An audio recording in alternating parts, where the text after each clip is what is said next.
Hello everyone, Randy here with Randy's Philippine Journey. I want to continue on with my second trip to the Philippines, but first I would like to thank everyone for being here. If you're a new subscriber, I appreciate you stopping by, and if you have already subscribed, thanks again for coming. I really appreciate everyone being here and listening to my channel. So on with it. In my last video I'd stated that we had found an apartment, my friend and I, for her to live in. She was moving from Dumaguete, so we went to Valencia and we did find a really nice one-bedroom apartment. It came completely furnished with everything that you would need. And the rent was very, very reasonable. I think it's $265 for the one bedroom, completely furnished, stove, refrigerator, television, everything that you need, hot water in the bathroom, the whole works, and very good deal. I don't think the electric's very much, but it has air con and everything that you need. So anyway, she did get the apartment. We spent a few days moving her in from where she had previously lived and got her all set up in that. And so she's doing good there. Then I wanted to continue on sightseeing and doing some different things. And I don't know if anyone has heard of a pump boat or ridden one, but I went to a place that my friend's sister and her husband lived at. It's called Turtle Island.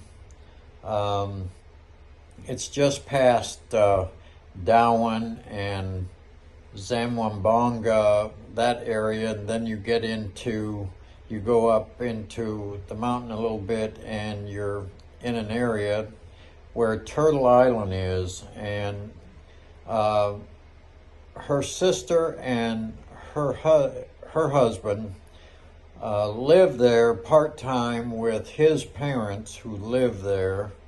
And it's a beautiful area.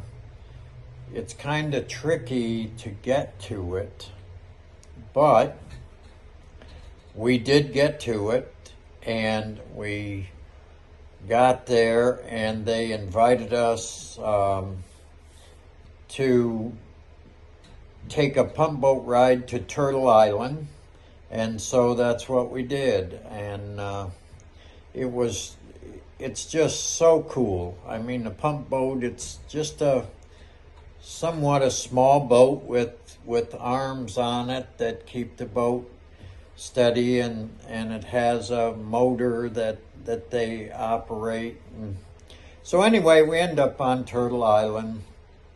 It was very cool. There were actually people that lived on the island, and it's not extremely big at all. But they had a little sorry store there, and I don't know how many people live there, probably 50, maybe 100 at the most. But we went there, walked around the island, met some people while we were there.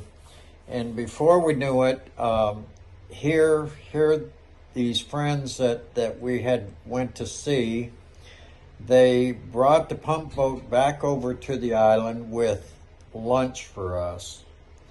That was so nice. They brought rice and chicken and vegetables, you name it, they brought it to us with some bottled water. And we sat there on the island and had lunch and ate, and then swam around in the water, and it was just really nice. And then, of course, they came back, picked us up with the dishes and everything, and took us back over to their area where they live. And we were there, and they asked me, had I ever seen any of the cockfighting that goes on there, which I hadn't.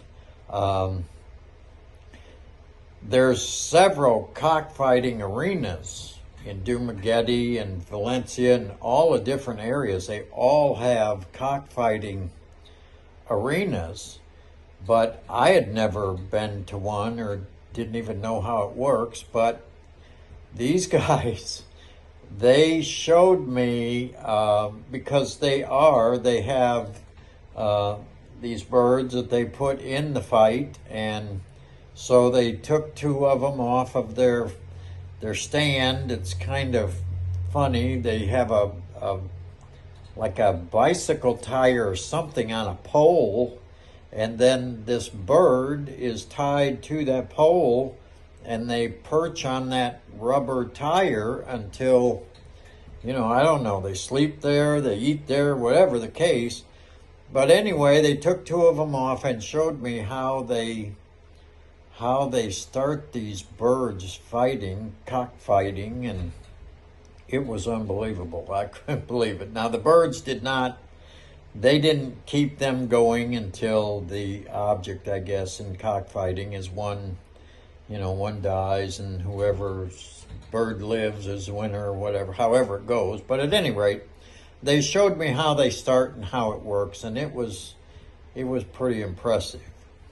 So we did that. I got to see that, and they had bulls there, they had chickens, they had goats, you name it. These people had everything down below this big hill, down near the water, where the pump boats are, and it was just a great time. We had a real good time, and they invited us then to, they were having a birthday party for my friend's nephew. He was turning 1, and they invited us to the birthday party the following weekend. So we made arrangements and said that we would attend.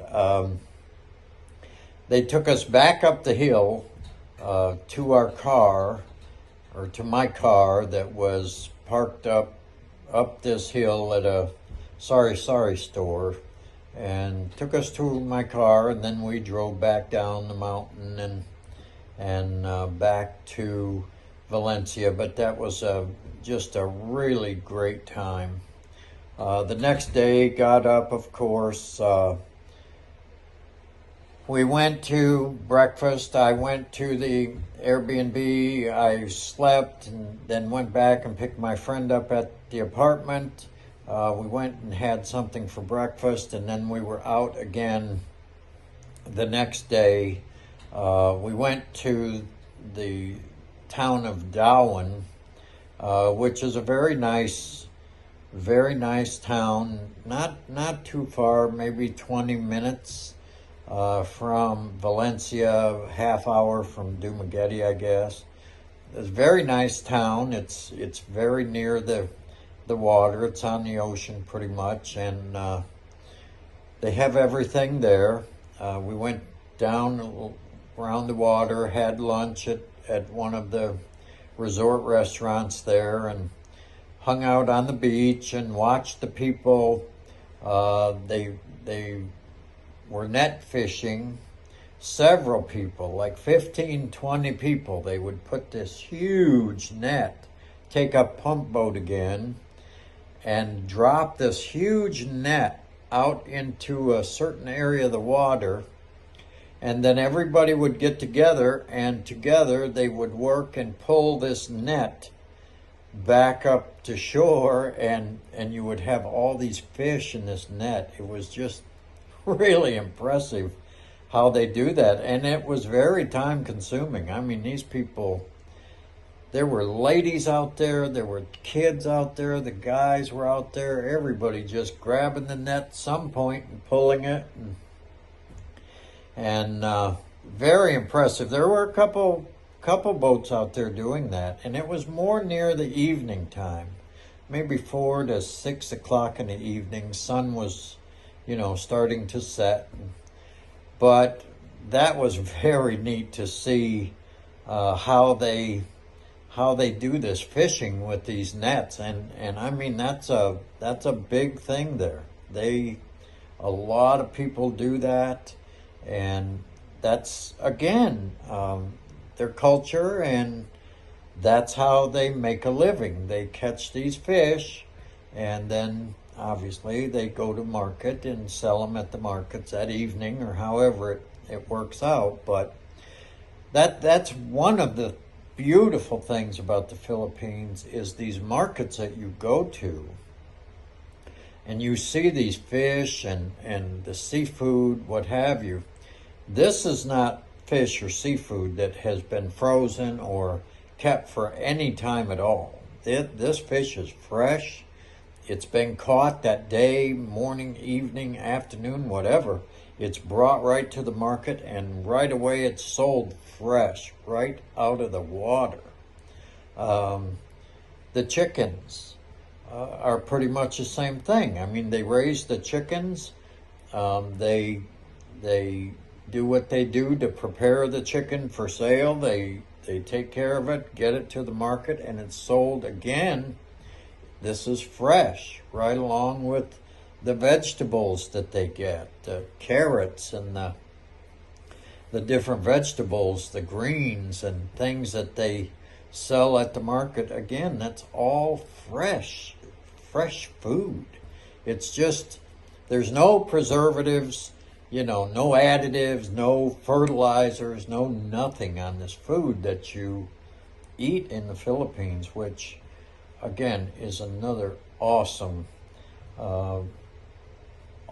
thing about living in the Philippines. So anyway, we ended up there. We left Dauin again, went back to Dumaguete. We went out to dinner. I took my friend to dinner. We went to the restaurant, a little shout out to them, Cafe Racer. Very, very nice restaurant. Has American food, right along with Filipino dishes and so on and so forth.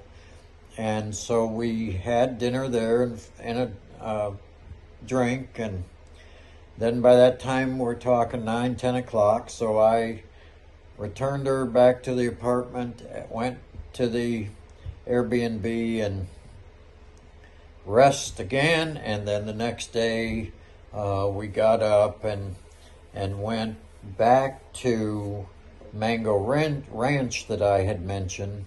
Spent maybe a half a day there, hanging out in the water and the lazy river, the wave pool. Had a good relaxing time there. Soaked up some of the sun. Left there and went not too far from Mango Ranch in Valencia is also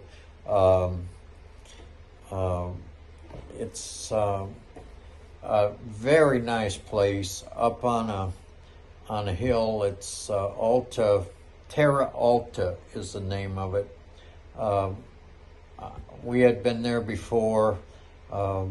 Beautiful, beautiful place. It's kind of, they're building neighborhoods up there around this, but it had the big lighthouse and swimming pool, had a clear walkway over the side of the mountain. Actually, you could see down in the valley, the houses down in there, and it's just beautiful. And you drive up that, get up there, and it's just, again, breathtaking for me. Not so much my friend, as I found out. I mean, she's a Filipina, so she's lived there her entire life. So again, these green mountainous areas with the palm trees and the coconut trees and all of the beautiful, huge, high trees and hills and mountains and valleys. And yes, I see it. It's just another hill. It's another tree. But to me, it's just beautiful. You don't see that kind of thing here in Florida, especially because, like I said, it's flat. But there's very few places in the United States that you see things like that. So anyway, I enjoy it, and she does too. It's just, so we went to Terra Alta again. We went to Mango Ranch for a second time. And then before we knew it, the weekend was there, and we had the birthday party to attend. And so again, we got in the car and took our gift that we had bought for the 1-year-old, and went to the birthday party again. Parked on the hill. They came and got us in the multi-cab and took us down the hill to the house down by the ocean and the island out there. And they had all of everything set up. I don't know, there was probably 25 people there. It was all family of my friend's sister's husband. It was his parents, his aunts, uncles, relatives, and I'm telling you what, I never felt so comfortable, so wanted in my life. These people treated me as if they'd known me forever, treated me as if I was one of them, was very concerned about what I liked food-wise and how much I liked and what I wanted to do there. You know, was there anything else I wanted to see or any place I wanted to go? And we had just an absolute awesome time. The birthday party was great. He loved everything that he got. We had cake and no ice cream, but we had cake and all the food you could imagine. Pork, chicken, beef, everything. It was just great. We were there probably 4 hours or so, and again, they took us back up the hill in the multi-cab to the car, and we went back down the mountain. And again, our route, you go very much like you were going to the island, and instead of pulling over and going to the sari store and having them pick us up, you stay right on that road and you just keep going. I don't know, everything there is kilometers. I would say it was probably, I don't know, another 15 minutes, maybe 5 more miles up the mountain, and you get to what they call Cuckoo's Nest. And you get there, and apparently there's 300 or better steps that you go down to these lookout places to see the ocean and the cliffs and all of it. It's supposed to be just breathtaking to see it. But we arrived, and lo and behold, it started pouring rain. And I mean, when it rains there, it rains. So I'm not going to pay the entrance fee to go down 300 steps and back up 300 steps in the pouring rain. So we decided that we would head back to Dumaguete, see what it was like in Dumaguete, go to dinner, and pretty much end our day on that note with dinner in Dumaguete, and so that was it. But I have just a little bit more with my second trip to the Philippines that I would like to share with everybody, and I'm gonna take another 5 minutes or so to go over it. I don't want to bore anyone. I hope I'm not boring you, but at any rate, we did this. Now the days are counting down, and things are, it's moving pretty fast. So I decided that we would go to a place. It's called Casaroro Falls. And so we do. It's not too far from my friend's apartment in Valencia, but it's maybe 20 minutes from there up a mountain. You get there and you pay 100 peso, and it's not an entry fee or anything like that. Apparently the 100 peso is for the man that kind of oversees Casaroro Falls. Any repairs or something like that, that's what he uses money for. And then we had a tour guide. A huge shout out to Roy there in Valencia, the tour guide. He does Casaroro Falls and several other tours, but this guy is unbelievable. He knows so much about the tours that he does, and he is the greatest guy there is. I recommend him to anyone that's going to see anything in the area. Just give him a call. We'll try and put the number or his contact in the comments so that anyone going there could get a hold of him. But anyway, we end up doing this Casaroro Falls, and it is an absolute mind-boggler. It was nothing that I was expecting, but we ended up going down this, hill. And you go down, there are like cement bags that were placed every so often going down this hill. And to my amazement, I asked how many of these cement bags were there, and Roy, the tour guide, told me that there's over 300 of these cement bags and steps kind of going down this hill.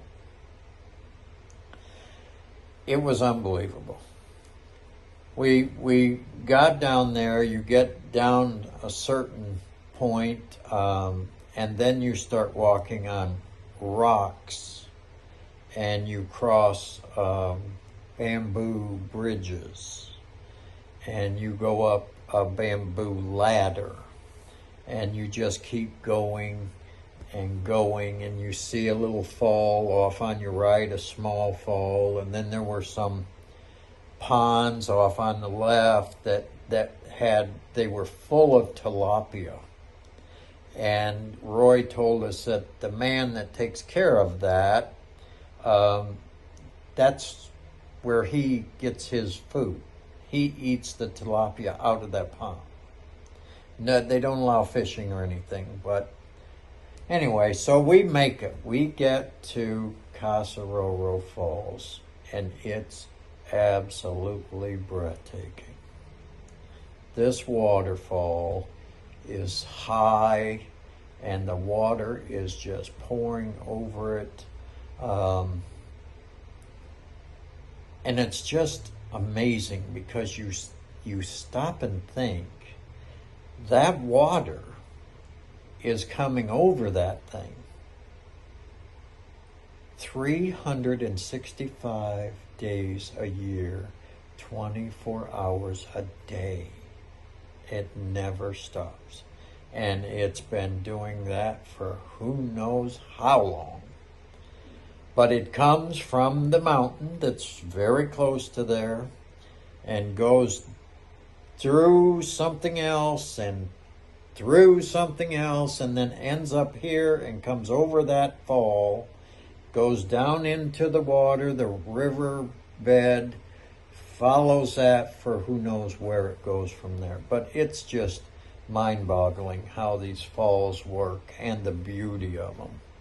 I was able to swim in it. I mean, you can't get near the falls, obviously. It would certainly do a number on you. But I was able to swim in it. So we did that, got out, and started back to the top when probably 15 minutes into our way back, it started pouring rain. I mean, pouring rain. And being in that forest, down in that valley, going up, it was crazy.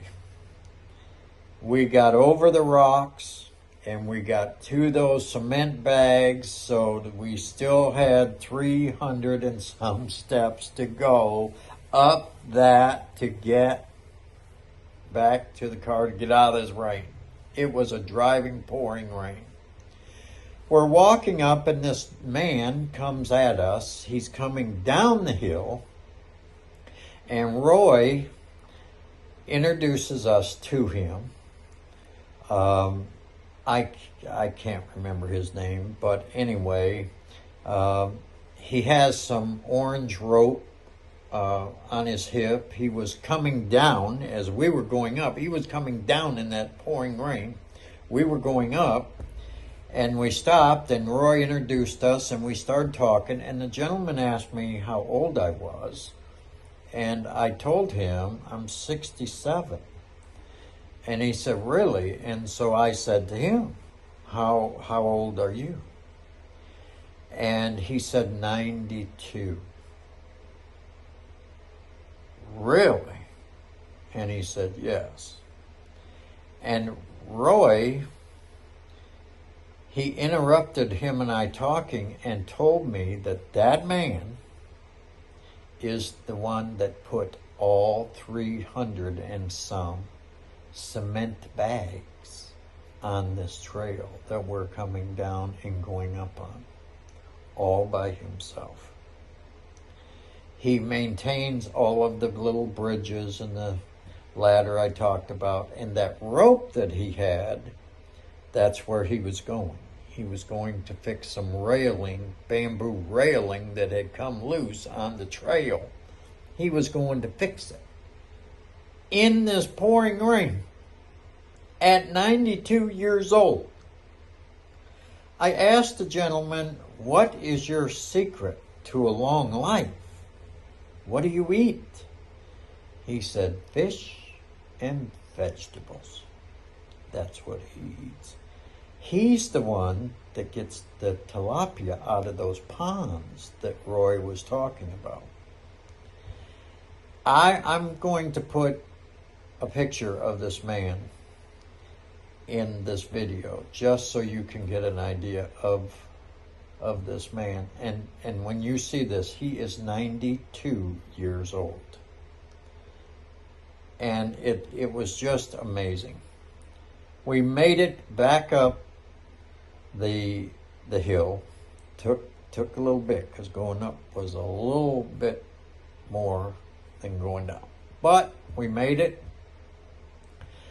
I could not believe that day.